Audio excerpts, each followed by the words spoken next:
दोस्तों 6-7 महीने पहले जब झारखंड में लोकसभा चुनाव के दौरान मोदी जी प्रचार कर रहे थे तो वहां मिलने वाले नोटों के पहाड़ों पर मोदी जी बड़े हैरान थे। वो बता रहे थे कि इतने वक्त वो मुख्यमंत्री रहे, 10 साल से वो प्रधानमंत्री हैं, लेकिन अपने इतने लंबे राजनीतिक करियर में उन्होंने कभी ऐसे नोटों के पहाड़ नहीं देखे। बताइए, हमारे मोदी जी नोटों के पहाड़ देखकर हैरान हैं, लेकिन एक ऐसे राज्य जहां पिछले कई सालों से डबल इंजन की सरकार दौड़ रही है, मैं बात कर रही हूं मध्य प्रदेश की। वहां एक पूर्व सिपाही रिटायर्ड कांस्टेबल के घर से नोटों के पहाड़ नहीं, सोने और चांदी के पहाड़ मिल रहे हैं। दोस्तों, प्रधानमंत्री मोदी ने लोकसभा चुनाव के दौरान नोटों के पहाड़ पर क्या कहा था, जरा सुनिए।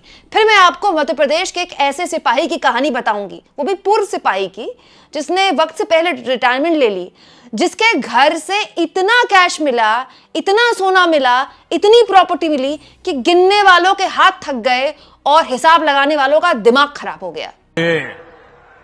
कैसे नोटों के पहाड़ मिल रहे हैं, नोटों के पहाड़ आपने देखा है कि नहीं? टीवी पर नोटों के पहाड़ देखे हैं ना? मैंने अपनी जिंदगी में आंख के सामने नोटों का ढेर नहीं देखा जितने नोटों के पहाड़ पर ये चोर लुटेरे बैठे हैं।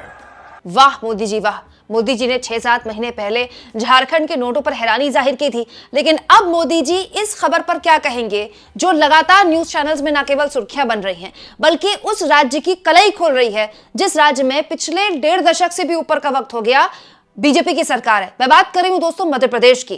केवल साल 1.5 साल के बीच का वक्त आया जब कमलनाथ मुख्यमंत्री बने, उसके अलावा मध्य प्रदेश में लगातार बीजेपी की सरकार है। दोस्तों, पहले शिवराज सिंह चौहान मुख्यमंत्री बने और अब भी वहां बीजेपी की ही सरकार है, और पिछले 10 साल से तो खैर डबल इंजन की सरकार है। दोस्तों, यहां एक लावारिस गाड़ी मिली, लेकिन उस गाड़ी को जब खोला गया तो देखने वालों की आंखें चौंधिया गई। 10 करोड़ कैश मिला इस गाड़ी से, 10 करोड़ और 54 किलो सोना। और अगर आप ये सोच रहे हैं कि गाड़ी की कहानी यहीं खत्म हो गई, तो नहीं। गाड़ी के तार जब जोड़े गए कि गाड़ी किसकी है तो पता चला दोस्तों कि आरटीओ के पूर्व सिपाही सौरभ शर्मा, जी हां, सौरभ शर्मा का नाम इसमें सामने आया। और जब सौरभ शर्मा की काली कमाई की कड़ाई खुली तो लोग हैरान रह गए।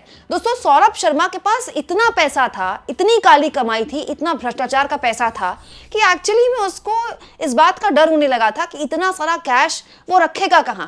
तो वो कैश को सोने और चांदी के बिस्किट्स में तब्दील करता था, क्योंकि उसको यह डर था कि जो कैश होगा वो चूहे या दीमक खा सकते हैं। सोचिए कितना कैश होगा जो कि चूहे और दीमक खाने का डर होगा। दोस्तों, पूरी कहानी अगर मैं आपको समझाऊं तो मात्र 7 साल मध्य प्रदेश के परिवहन विभाग में अनुकंपा नियुक्ति हासिल की इन्होंने।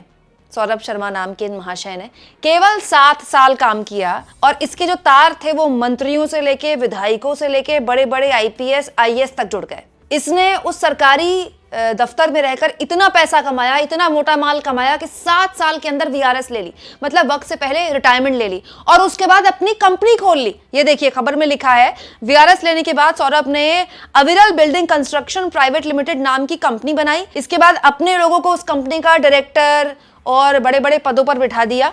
दोस्तों, यहां पर इस खबर में लिखा है कि 22 नवंबर 2021 को शुरू की गई कंपनी कॉर्पोरेट अफेयर्स मंत्रालय ग्वालियर में रजिस्टर्ड भी हो गई। ये उस राज्य में हो रहा है जिस राज्य में न जाने कितने साल से बीजेपी की विकास की गंगा बह रही है। दोस्तों, सौरभ शर्मा के घर और ठिकानों में अब तक जो छापेमारी हुई है उसके हिसाब से 7.9 करोड़ रुपीस की चलाचल संपत्ति मिली है।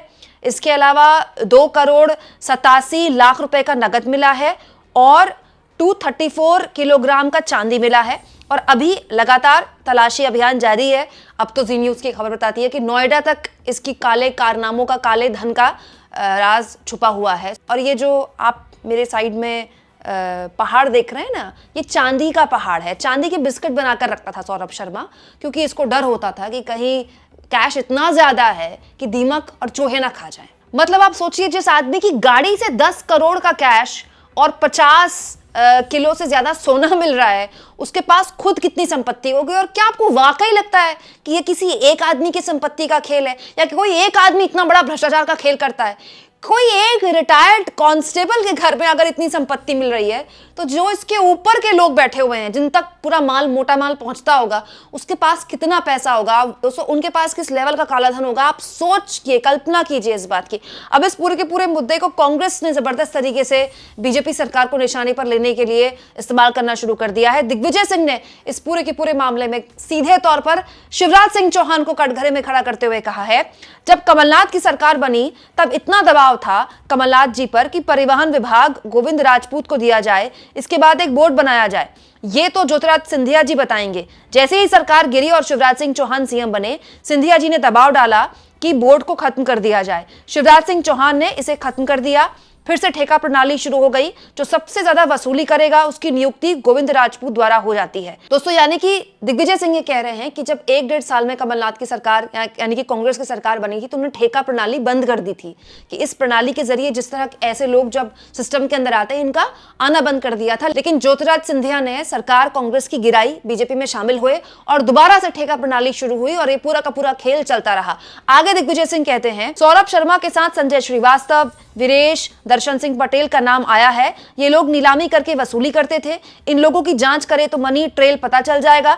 मनोज परमार के घर तो ईडी पहुंच गई है, लेकिन अब ईडी इसे संज्ञान नहीं लेगा। शिवराज सिंह चौहान ने 20 सालों में किसी पर भ्रष्टाचार का केस चलाया हो तो बता दीजिए। सौरभ शर्मा आजकल दुबई में है। दुबई ऐसा केंद्र है जहां इन्वेस्टमेंट होता है। पता लगाना चाहिए कि पैसा कहां से आया, किसका है। जांच किसी वरिष्ठ की देखरेख में नहीं हुई तो दबा दी जाएगी। मध्य प्रदेश के चीफ जस्टिस की निगरानी में यह जांच होनी चाहिए। दिग्विजय सिंह ने सीधा सीधा आरोप लगा दिया है शिवराज सिंह चौहान पर कि शिवराज सिंह चौहान की देखरेख में यह सब कुछ होता था और शिवराज सिंह चौहान की शय पर यह सब कुछ होता था। बड़ी बात यह है कि जिस आदमी पर यह सब कुछ करने के आरोप लग रहे हैं, सौरभ शर्मा, पूर्व सिपाही, वो तो दुबई में है। अब आप सोचिए दोस्तों, एक आदमी जो कि एक सरकारी दफ्तर में पूर्व सिपाही रहा है, वो मात्र 7 साल के लिए, वो इतना पैसा कैसे कमा सकता है कि उसके गाड़ी से 10 करोड़ मिल रहे हैं, 50 किलो सोना मिल रहा है, घर में सोने की बिस्किट मिल रहे हैं, अकूत संपत्ति मिल रही है। मतलब पैसा पानी की तरह है, गिनने वालों के होश खराब हो गए हैं। यहां तो दोस्तों झारखंड में नोटों के पहाड़ मिले थे तो मोदी जी हैरान रह गए थे। यहां सोने चांदी के पहाड़ मिल रहे हैं, बेहिसाब काले संपत्ति के पहाड़ मिल रहे हैं। मोदी जी हैरान है कि नहीं है? अगर कोई लावारिस गाड़ी से 10 करोड़ रुपए कैश और 50 किलो सोना ना मिलता तो पता ही नहीं चलता कि ऐसा कोई गड़बड़ झाड़ा चल रहा है और इतने बड़े स्तर पर चल रहा है। और हैरानी की बात यह है कि यह आदमी खुद दुबई में है। सौरभ शर्मा नाम का यह आदमी दुबई में कर क्या रहा है? दुबई आप जानते हैं दोस्तों, सेफ हेवन माना जाता है।